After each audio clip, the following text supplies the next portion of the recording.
Hi friends, in this session we are going to see the multiple choice question which are numerical based on undamped vibration and forced vibration. Now, in earlier videos we have seen most of the multiple choice questions which are theoretical based. So some of the students asked me to upload the video on the multiple choice questions on numerical based. So I have taken some of the numericals, and depending upon that I am going to make this video. Okay, so just read the first statement. So in the first statement, find the natural frequency in hertz of a free longitudinal vibration if the displacement of that bar is, see, suppose this is the bar, okay, which will be displaced in this direction x, then its displacement is given as 2 mm as per the statement, and we'll have to determine the natural frequency. So the formula for natural frequency is 1 divided by 2 pi root k by m, but we can replace this same term by g by delta. So this term I have already uploaded in previous videos, that the natural frequency of vibration, and there I have shown that k by m is equal to g by delta. So if I put the value of g means gravitational acceleration, it is 9.81 divided by delta. So this root 9.81 divided by this 2 pi, this value comes out to be 0.4985 or 87, okay, depending upon the calculator, depending upon the value of g that you have taken, it will come out 0.4985 divided by root delta. Means we can determine the natural frequency of the system with this formula, where this delta is nothing but static deflection. This is static deflection. Okay, so if we know the static deflection, we can determine the natural frequency. Now just read out the statement. Find the natural frequency in hertz for the free longitudinal vibration if the displacement is 2 mm. So they have given the displacement is 2 mm. So I am going to solve the first one. So Fn is equal to 0.4985 divided by root. Now I am going to put the value of delta, that is 2, but instead of 2 I will write 2 into 10 raised to minus 3. Why? Because the g value that we have already entered here is 9.81 and its unit is meter per second square, gravitational acceleration meter per second square. So we will have to use the delta in meters. So I have converted this value in meter. So I will mark here as it is in meter. Okay, so we will have to put the value in meter, and if I put on the calculator, then the natural frequency value comes out to be 11.14. Okay, so the answer will be 11.14. So the answer is A. So 11.14 hertz means if the static displacement is 2, then its natural frequency is 11.14 hertz. Okay, so this is the first answer. Now read the second statement. If the spring displacement is high, then the frequency of spring increases. See, for that I am going to write again equation. They have given the spring displacement. So the equation is 0.4985 divided by root delta, and they have given if this displacement is going to increase, means it will be high, then just see from this expression, this Fn is inversely proportional to root delta. Means when delta is going to increase, ultimately if it is inversely proportional, then the frequency will be decreasing. So when the delta value is high, ultimately the frequency will be low. Means if the spring displacement is high, then the frequency of the spring increases. This statement is false, because this frequency should be decreasing, so it will be less. Okay, so the statement is false because these two terms are inversely proportional to each other. Now next, find the displacement in mm, find the displacement in mm of the free longitudinal vibration if the natural frequency they are given as 50. So I am going to use the same formula. So I will write here for third, the formula is Fn is equal to 0.4985 divided by root delta, and the frequency they have given as 15. So 0.4985 divided by root delta. So I will transfer delta here. So root delta will be equal to 0.4985 divided by 15 and take square on both sides. So if I take the square, then this answer comes out to be 1.1 into 10 raised to minus 3 meter. So if it is delta is equal to 1.1 into 10 raised to minus 3 meter, that is its answer is 1.1 mm. So they have asked me to determine the answer in mm and it is 1.1. So answer is 1.1. Okay. Now next. Read the fourth statement. Find the displacement in mm of free longitudinal vibration if the natural frequency is. So the same question but by changing the value is given. Means the question number 4 and question number 3 is same. So again I am going to use the same formula, that is natural frequency is 0.4985 divided by root delta, and they have given the value of this frequency, that is 20. So it will be equal to 0.4985 divided by root of delta. So transfer this root delta on other side. So root delta is will be equal to 0.4985 divided by 20. So take the square, will get the answer, and this answer is 0.6 into 10 raised to minus 3. So this answer is in meter and they have asked me to determine in mm. So it is 0.6. So the answer is 0.6. The answer is D. So for fourth question, the answer is D. Now next, read out the statement. Actually the fifth and sixth question, it is not numerical based. We will have to give the theoretical answer. Now read the statement. Which of the following method will give the incorrect relation of the frequency for free vibration? See, to determine the free vibration, we have already derived number of equations in my earlier videos. Okay, so the equilibrium method means the accelerating force is equal to restoring force. This method we have used. Then energy method, potential energy plus kinetic energy is equal to constant. This method also we have used. In Rayleigh's method, we have taken the maximum potential energy is equal to maximum kinetic energy.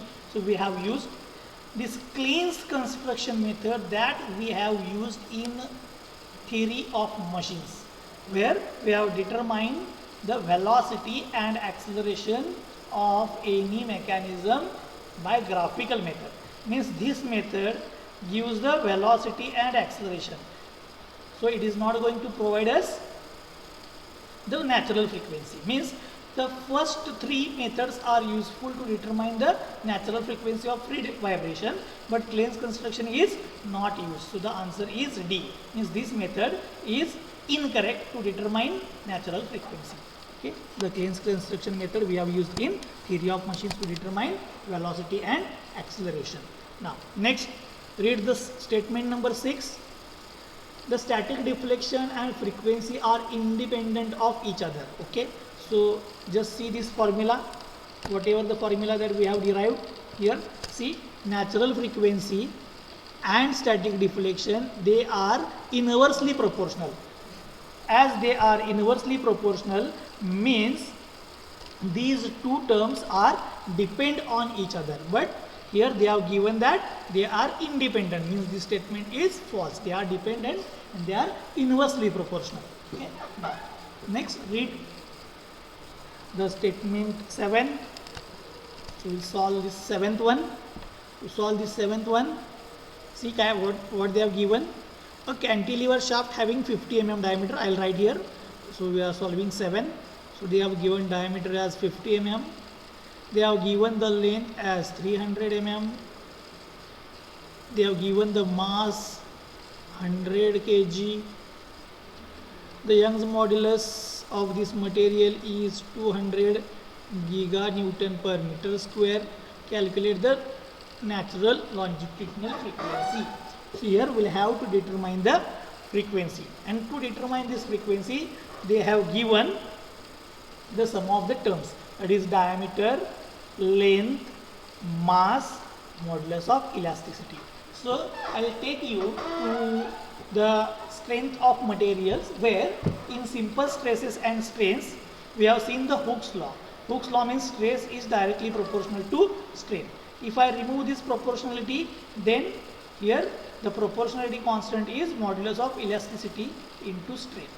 So what is meant by stress? Stress is nothing but force divided by area is equal to modulus of elasticity into what is this strain? Strain is nothing but change in length upon original length. Okay. Now transfer all the terms on other side. So delta will be equal to F L divided by A into E.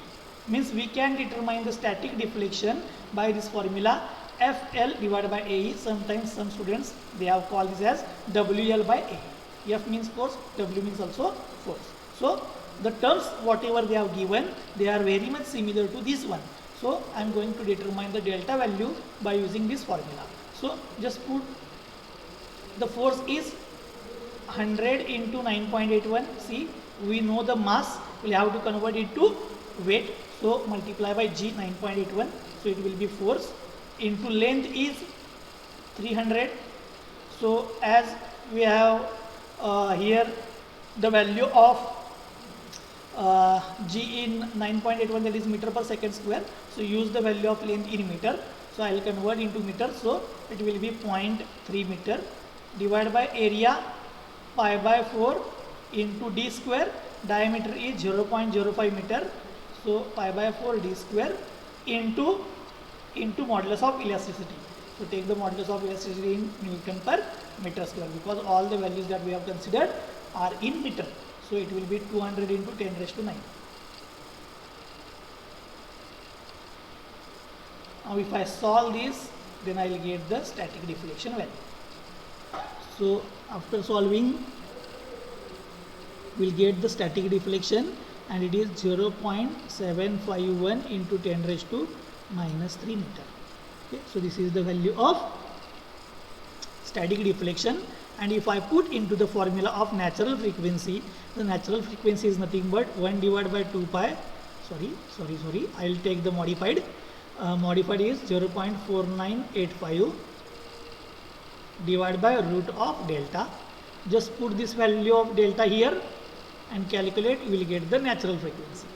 And the answer is, after putting this value, it is 575 Hertz. So the answer is A. So here see, in earlier numericals they have given the value of displacement, but here they have not provided the value of displacement, but they have provided the values from which we can find the value of delta. And if you put this value of delta, then we will get the natural frequency, and it is 575 Hertz. Okay. Now we will solve the next one. Now read statement 8. If the mass is 10 kg, find natural frequency in Hertz for a free longitudinal vibration if the displacement is 0.01 mm. So again the formula is 0.4985 divided by root delta. See, here they have given the mass 10 kg. This is the additional information they have given. Additional information. This information is not required to determine this natural frequency. Here just we have to put the value of delta. So this will be 0.4985 divided by root of delta. So convert that value into meter. So we have to multiply by 10 raised to minus 3. Solve this one, you will get the answer of natural frequency, and this answer comes out to be 49.85 Hertz. So the answer of 8th one is 49.85. So the answer is B. Okay. So this 10 kg is the additional information which is given for this numerical. Now read out the statement number 9. The natural frequency of spring mass system on earth is omega n. Okay, see here I'll write on earth. They have given the value of natural frequency is omega n, means omega n given is omega n, and the natural frequency on moon, so they have given on moon, so its natural frequency is, sorry, we'll have to determine, so I'll mark as omega n dash, so this value will have to determine on moon. Okay, and for that they have given one additional information that G on moon is equal to G on earth divided by 6. This information that they have given. So we'll have to determine the natural frequency. So the natural frequency formula is 0.4985, or instead of this I can take 1 divided by 2 pi root G by delta. So this is the formula, okay, to determine the natural frequency. And they have given that the G value on moon is G value of earth divided by 6. So I can write here G value on earth divided by 6 into delta. So take this 6 out of this root, so it will be 1 divided by root 6 into 1 divided by 2 pi root G by delta. Okay, so this equation is nothing but natural frequency on earth omega n, so 1 divided by root 6, and if I solve 1 divided by root 6 on calculator, we will get the answer, and the answer is, just wait, I'll solve.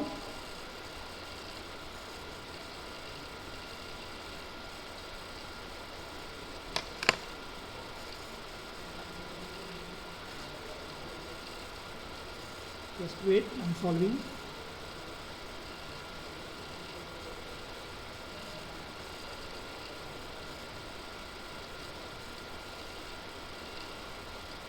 It is 0.408.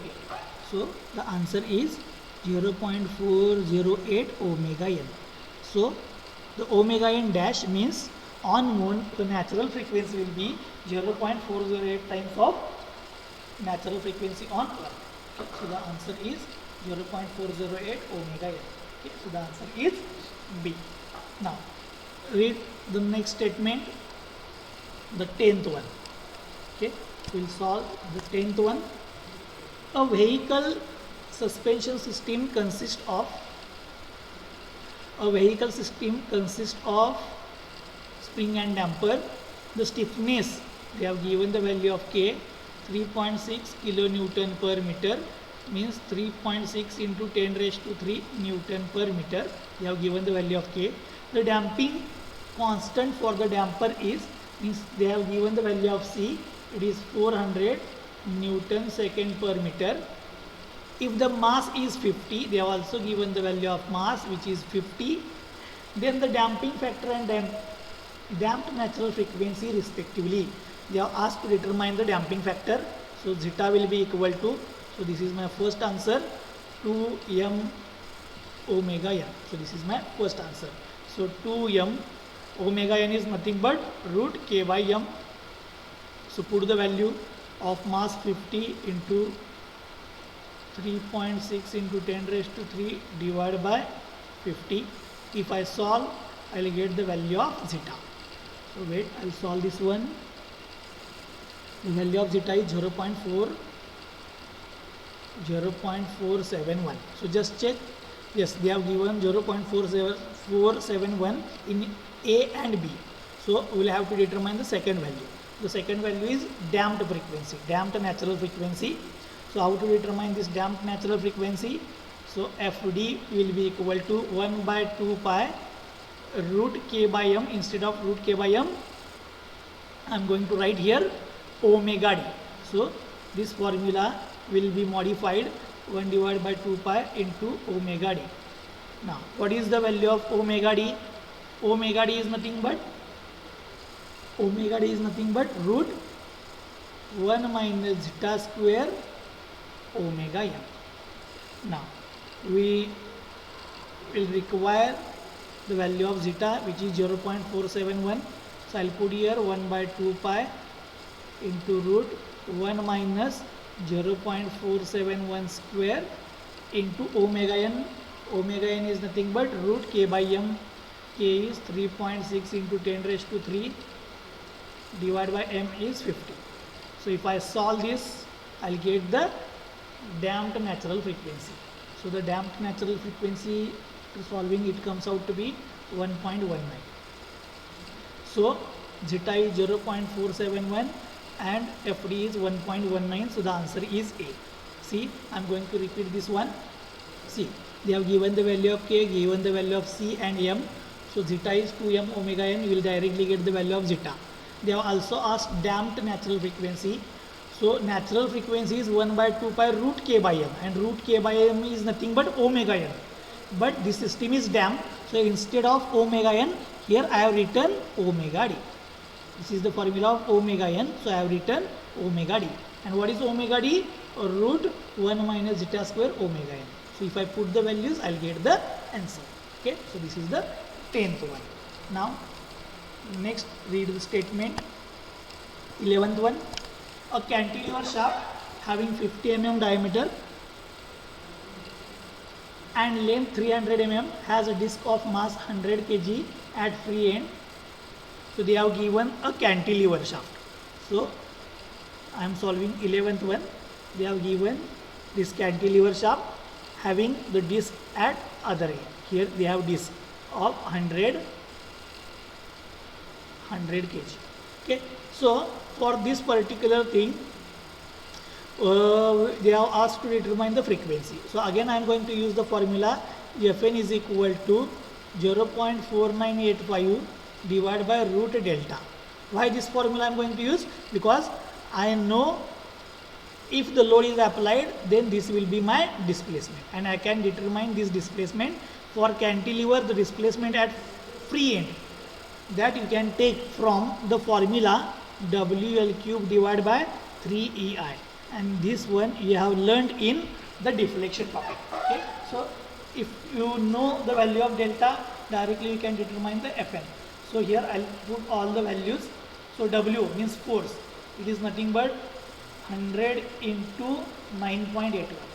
So you will have to put in Newton. Then length, see, just length is 300, so 0.3 cube divided by WL cube divided by 3 into E, modulus of elasticity 200 into 10 raised to 9. They have given giga Newton per meter square. Actually this is the meter square. So you will have to put 200 into 10 raised to 9. Now put the value of I. For the I, they have given the diameter. I is nothing but pi by 64 d raised to 4. For circular section, pi by 64 d raised to 4. So 0.05 raised to 4. If you solve this, you will get the value of delta. Okay, if you solve this, you will get the value of delta, and the value of delta comes out to be 0.147 into 10 raised to minus 3. The value, sorry.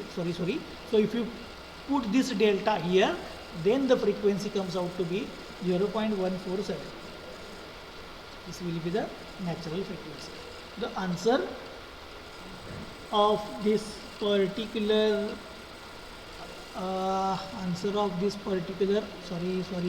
extremely sorry.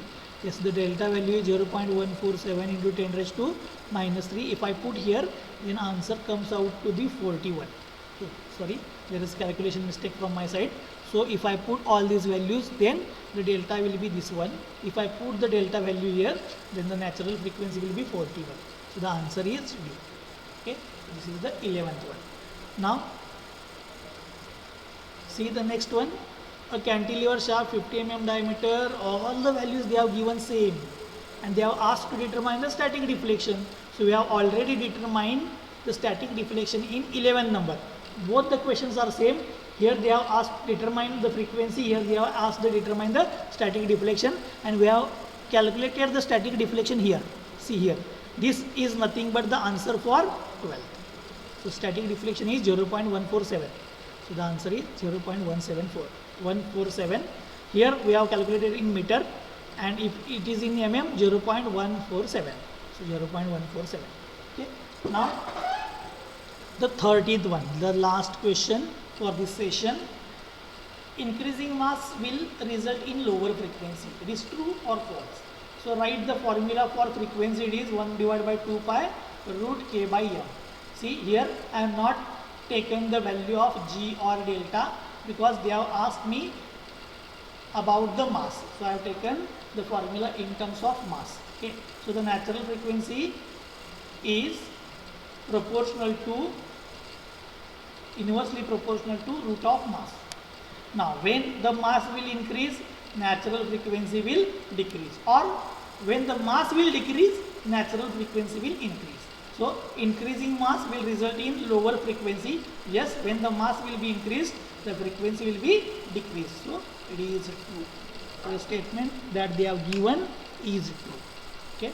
So we have solved some of the numericals on this topic. In next session, we will solve the numericals on the forced vibration, torsional vibration, and 2 degree of freedom system. Okay. So in next session, we will see the 2 degree of freedom system and the numericals on torsional vibration. Thank you.